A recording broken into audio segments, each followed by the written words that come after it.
Selamat pagi Bapak Ibu yang terkasih dalam Tuhan Yesus. Hari yang penuh sukacita karena pada pagi hari ini kita boleh datang di hadirat Tuhan. Mari kita akan berikan waktu terbaik kita untuk memuji serta memuliakan nama Tuhan. Mari kita akan awali ibadah kita pada pagi hari ini dengan muji Tuhan.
Bersama-sama minta pimpinan kepada Tuhan.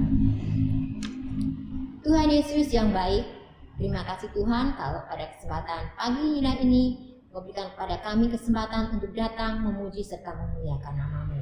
Biarlah Tuhan akan memimpin ibadah ini dari awal, pertengahan hingga akhir nanti. Dan biarlah Tuhan ibadah kami pada pagi hari ini berkenan di hadirat-Mu.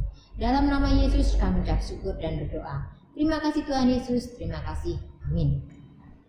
Saudara kasih dalam Tuhan Yesus, Tuhanlah kekuatan. Dialah yang selalu menguatkan kita dikala kita jatuh. Dan pada pagi hari ini kita akan bersukacita. Kita akan katakan, hatiku percaya.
Bapak Ibu yang terkasih dalam Tuhan Yesus, tibalah saatnya kita untuk duduk diam mendengarkan firman Tuhan yang sebentar lagi akan disampaikan oleh Pendeta Afuk.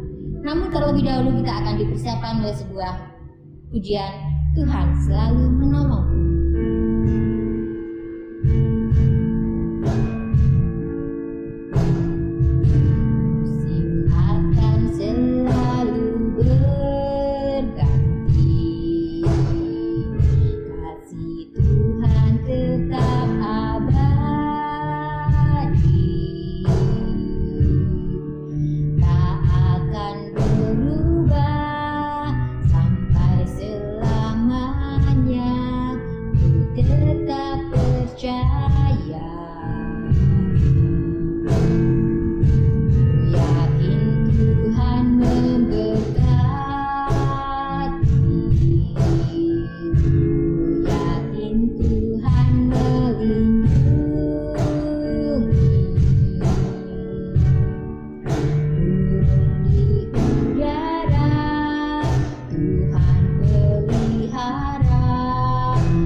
Waktu selanjutnya kami serahkan kepada Pendeta Afuk.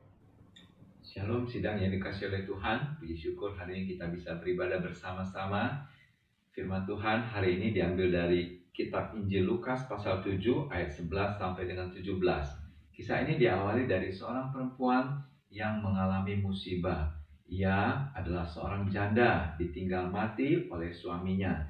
Tetapi kesusahan hidupnya tidak berhenti sampai di situ saja. Ia selanjutnya kehilangan seorang anak tunggalnya. Tentu saja bagi seorang perempuan, hal itu adalah sangat menyusahkan sekali. Ditinggal mati oleh suami juga ditinggal mati oleh anak satu-satunya yang ia punya. Sidang sekalian, dalam perjalanan untuk menguburkan anaknya yang meninggal itu, ia diantar oleh banyak rombongan dari dalam kota. Karena pekuburan biasanya terletak di luar kota, maka pada saat itu dikisahkan rombongan itu sedang dalam perjalanan keluar dari gerbang kota. Nah, kemungkinan perempuan itu berjalan di depan rombongan itu. Ia tampil sebagai seorang ibu yang tegar, walaupun hatinya penuh dengan luka, wajahnya penuh dengan air mata, mukanya penuh dengan kerut-kerut penderitaan yang sudah ia alami.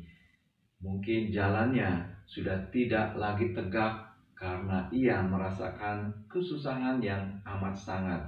Tapi dia berjalan di depan sebagai tanda bahwa dia tetap berjalan maju, siap menghadapi hidup ini. Hidup yang dia jalani pastilah hidup yang penuh dengan kesepian. Hidup di mana tidak ada suami yang mendampingi dan melindunginya. Dan hidupnya juga tidak melihat masa depan yang cerah. Anak yang diharapkan sebagai pendamping untuk menghabiskan sisa umurnya dan juga sebagai generasi penerusnya sudah tiada. Hari itu ia harus menghadapi kenyataan bahwa di dunia ini tidak ada orang lain yang bisa menolongnya kecuali dirinya sendiri berjuang menghadapi hidup seorang diri. Hal yang sangat menyusahkan sang perempuan itu tentu saja ada anggapan bahwa setiap kesusahan atau musibah tidak akan lepas dari segala dosa yang sudah pernah ia perbuat. Mungkin dalam hatinya ia bergumul, Tuhan, aku sudah berusaha hidup benar di hadapan Tuhan, tetapi kemalangan ini tetap menimpa aku. Dan di hadapan banyak orang dia merasa tertekan, seakan-akan tertuduh bahwa dia pasti orang yang berdosa, dia pasti orang yang berdosa. Hari itu dia menantikan belas kasihan Tuhan.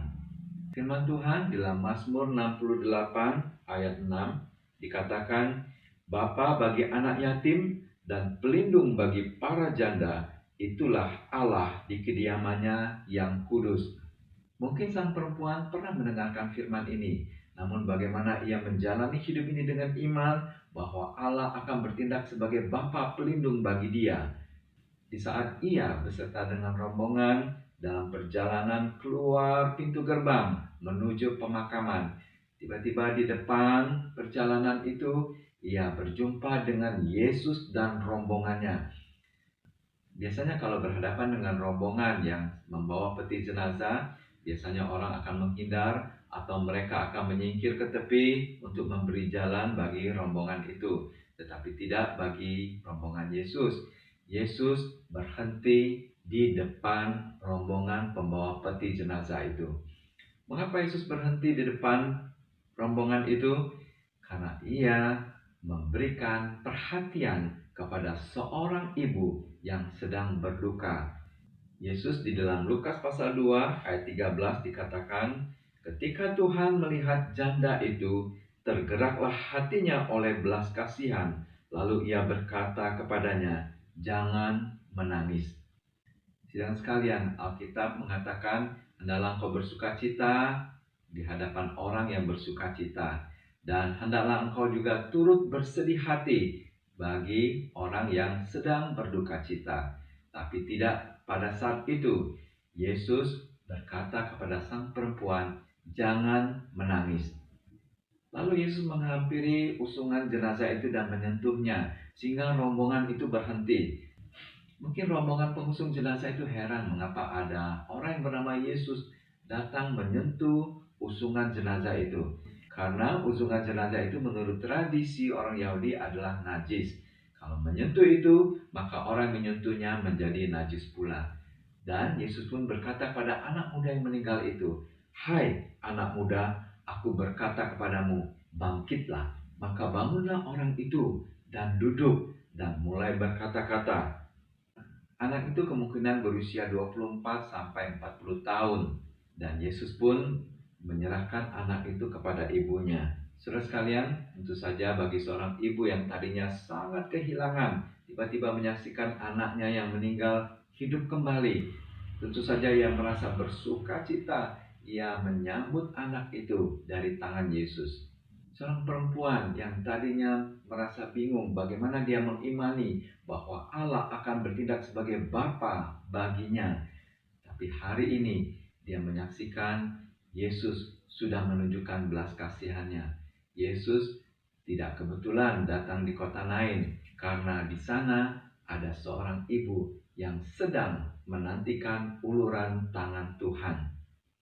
Sidang sekalian, mujizat Yesus membangkitkan seorang pemuda di kota Nain itu adalah pertama kali mujizat membangkitkan orang mati yang Yesus lakukan. Semua rombongan, baik itu rombongan pengantar jenazah maupun rombongan yang mengikuti Yesus dalam pelayanannya, mereka semua pada ayat 16 dikatakan mereka memuliakan Allah sambil berkata, seorang nabi besar telah muncul di tengah-tengah kita. Dan mereka juga berkata, Allah telah melawat umatnya. Maka tersiarlah kabar tentang Yesus di seluruh Yudea dan di seluruh daerah sekitarnya. Dan sekalian, mujizat yang Yesus lakukan ini adalah juga sebagai bukti bahwa dialah juru selamat yang sedang dinanti-nantikan oleh umat Allah. Dan mujizat yang Yesus lakukan ini bukan hanya berlaku bagi orang yang kaya, tetapi juga bagi orang yang sederhana. Bukan hanya berlaku bagi orang yang punya kedudukan, tapi juga berlaku bagi orang yang tidak punya apa-apa. Bukan hanya berlaku bagi orang yang imannya begitu kuat, tapi juga bagi orang yang hampir kehilangan harapannya. Sidang sekalian, tentu saja kita sangat mengharapkan bahwa pada masa kini pun Tuhan masih melakukan mujizatnya di dalam kehidupan kita. Mungkin ada di antara kita yang sedang mengalami kesusahan, mengalami pergumulan yang berat, mengalami sakit penyakit, mengalami juga kondisi yang tidak menyenangkan pada saat ini. Namun, kita masih punya Allah yang bukan hanya tampil sebagai Bapa pemelihara kita, Bapa pelindung bagi kita, tapi Dia juga Allah yang begitu penuh belas kasihan, yang sampai saat ini siap untuk memberikan jalan keluar bagi setiap permasalahan kita. Oleh karena itu, saya mengundang kita semua berhadapan dengan Tuhan Yesus Kristus Sang Juru Selamat. Kita membawa pergumulan kita ke hadapannya.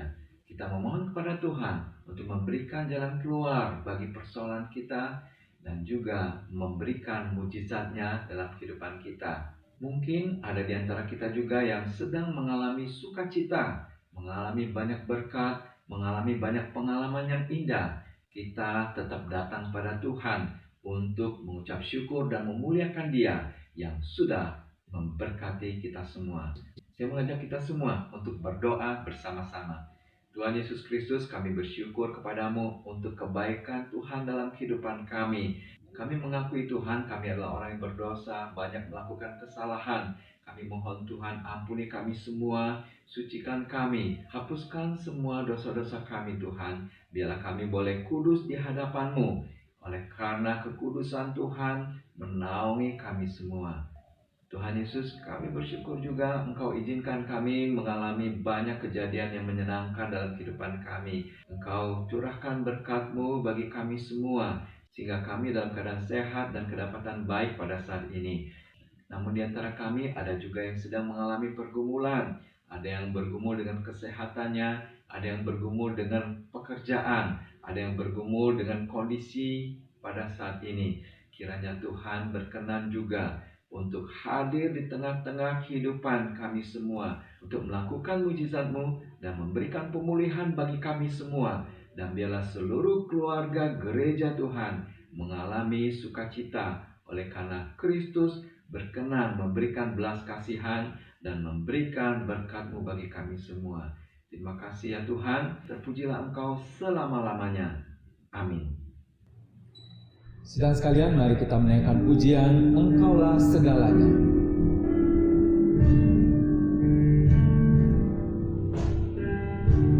Engkaulah kekuatanku, Engkaulah kemuliaanku, Engkaulah segalanya.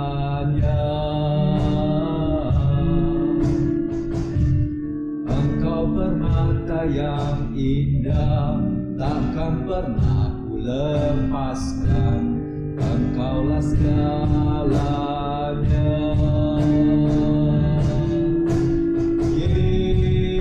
Yesus, domba Allah, mulia namamu.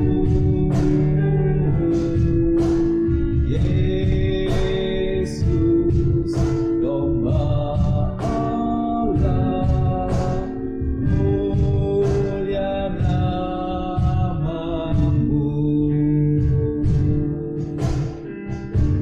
Kau hapus segala dosaku, segala celah dan maluku, Engkaulah segalanya.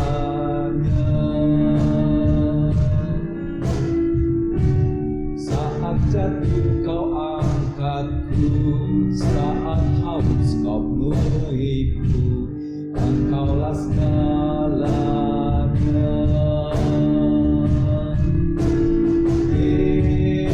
Yesus, domba Allah, mulia namamu.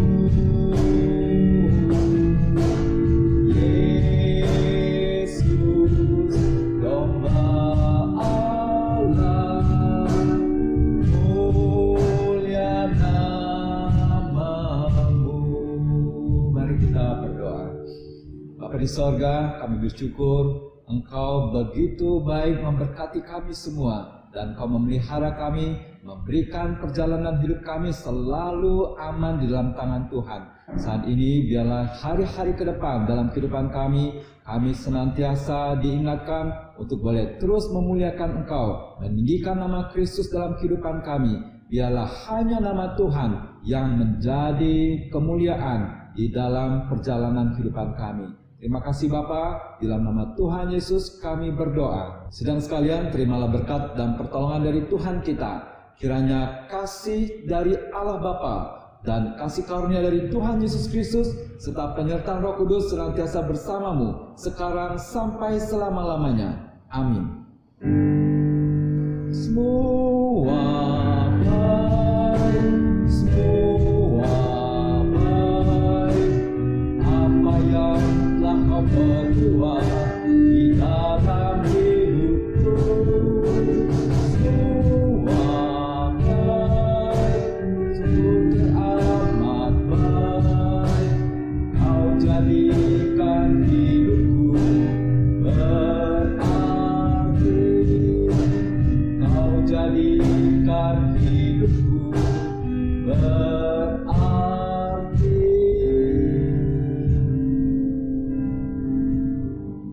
Sedang sekalian, demikian ibadah kita pada hari ini. Selamat hari Minggu, Tuhan memberkati.